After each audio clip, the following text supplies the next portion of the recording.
Samantala, formal lang na-turnover ng Ministry of Public Works sa pamamagitan ng Lanao del Sur 2nd District Engineering Office ang isang flagship road project sa munisipalidad ng Butig na nagdurugtong sa mahalagang lugar sa pagitan ng Lanao del Sur at Maguindanao del Norte.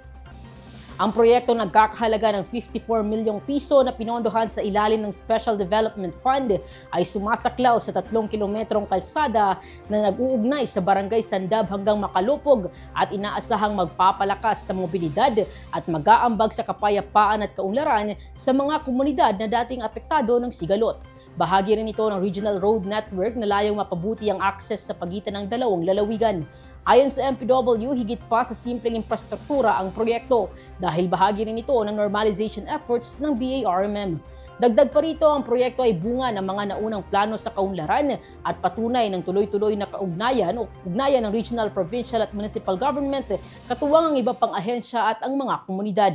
Pinagtibay rin ng lokal na pamahalaan ang kanilang suporta sa pagpapatuloy at pagpapalawak ng proyekto sa hinaharap, kabilang ang planong ekspansyon na maaaring maisagawa ng walang problema. Sa huli, ipinapakita ng proyektong ito na ang pagpapaunlad ng infrastruktura kapag sinusuportahan ng matibay na kooperasyon ay nakatutulong sa pagpapanatili ng kapayapaan at pagpapabilis ng kaunlaran sa buong Bangsamoro.